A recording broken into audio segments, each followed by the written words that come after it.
Last time on Ye Strange Journey. Yeah, you left your Fumo here. I guess I'll just bring it to her. What hit me?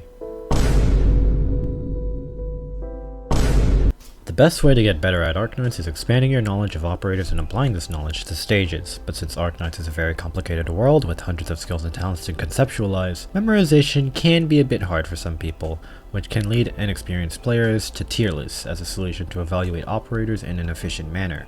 But don't. No, stop it. Since the only way to assess operators is by understanding their kit, let's dive into why you should comprehend operators on an individual basis. Doctor! Uh-huh. Oh. Why am I on the ground? How long was I out? An hour? Sure, I barely made any progress on this analysis. In Arknights, operators are divided into 8 classes. Each of these classes has some general consistencies within the class, except for specialists who just do whatever their archetype says. Defenders will always be tanky in some sort of fashion, vanguards will always be used to generate deployment points, and guards will always be the most broken class in the game. I'm looking at you 3. Most people who've played the game for at least a couple of days realize that comparing operators from different classes doesn't make any sense.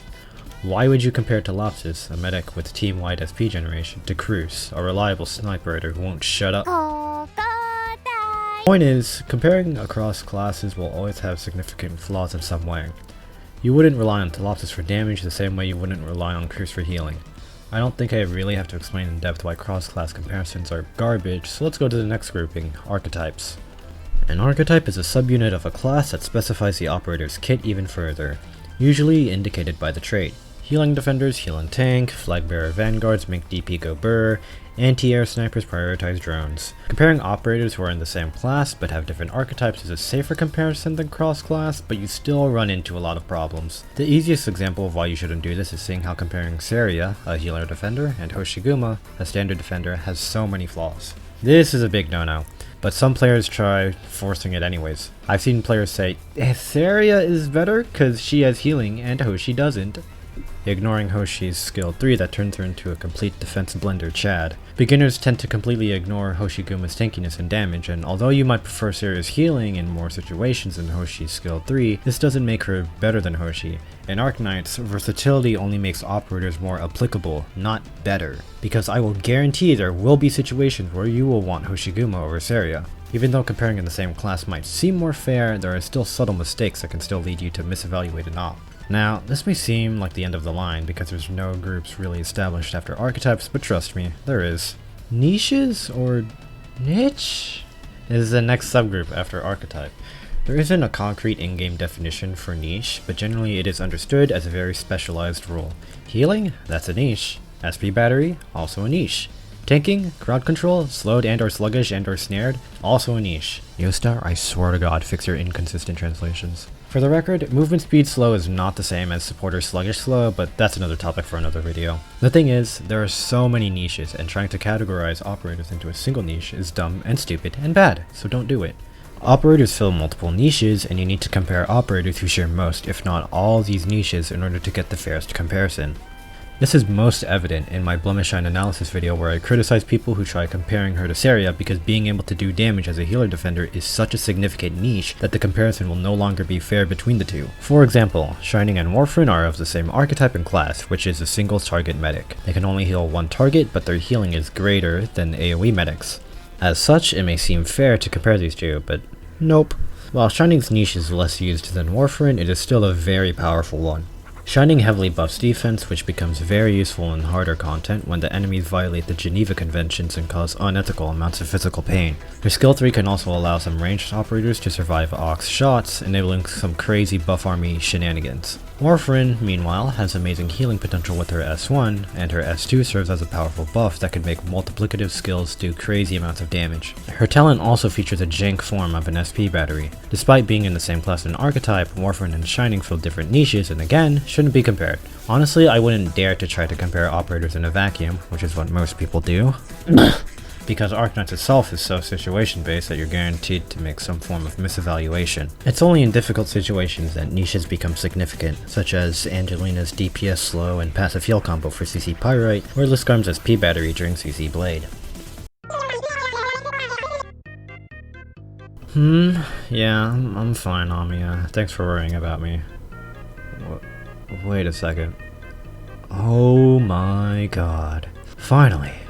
It's all coming together. Tier lists are garbage! For general content, most of this advice won't matter, since you really don't have to understand how to very accurately assess an operator.